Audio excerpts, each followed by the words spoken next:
Well, here we go again. I mean, what is it about politicians, and it's mainly men, by the way, that they have the cheek to tell me, as a woman, what a woman is and how soon you can become one?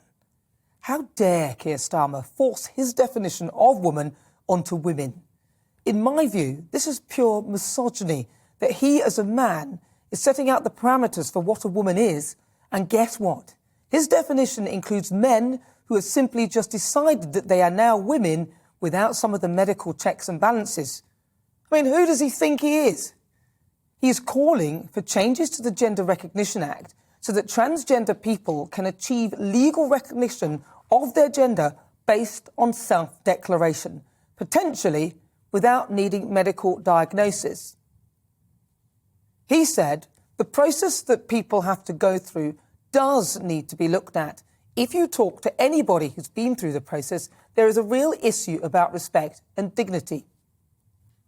Well, I don't doubt that the process needs to be looked at. But did he speak to any women about how this will affect them, or did he just speak to those going through the process? So basically biological men.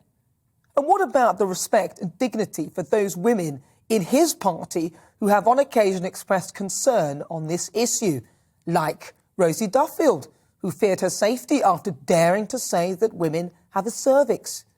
Yvette Cooper wasn't bold enough to give her definition of woman.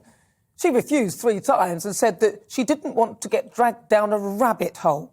Really? You now can't give this definition of woman for fear of offending biological men? Claire came to support safe spaces for women, but if anyone can choose to be called one, then how does he square that circle? And I guess it's okay for him because he's unlikely to find himself being intimidated by a man in a female-only space because he's a man. So what gives him the right to determine the parameters of something that is biological fact? And by his decision to redraw the rules, he effectively removes the protection of women by law from men and opens the floodgates to any Tom, Dick or Harry, literally, to proclaim that they are women. And by that I mean the opportunity it gives to people who have ill intent. But let me teach you a few things about what it's like to be a woman, Keir. In 1928, women were eventually in this country given the vote. Women are often paid less than men, and in many jobs, like, for example, in the field of STEM, women avoid these male-dominated roles because of the level of misogyny. And on top of that, women have to deal with regular menstruation, childbirth and the menopause. Granted, some women are sometimes spared at least one of these, but in general, most women have the capacity to do all 3. Listen, Keir, if you think that you'll win votes by backing this nonsense, I've got news for you. You've just ostracised at least half the population. I wonder how many people will now attempt to call me a transphobe for daring to protect the rights of women, of which I am one.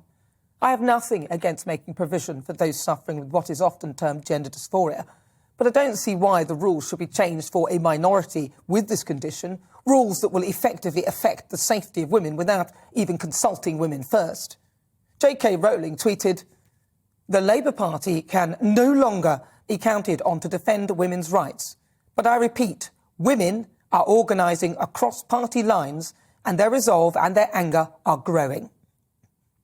And today, actually, is Detransition Day, which gives harrowing accounts from people who have been through the transition process and then changed their minds, having mutilated their bodies and now having to live with deep regret.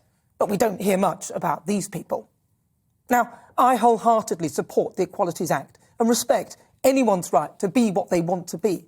But please don't expect me to agree that biological facts don't matter. They do, and they cannot simply be discounted on a whim. Annalise Dodds, Labour's Equality Minister, said definition of woman depends on context. What a load of rubbish. Let me define it for you. Sex determination is based on chromosomes. Female humans have 2 X chromosomes. That's it. It's straightforward. That makes you a woman.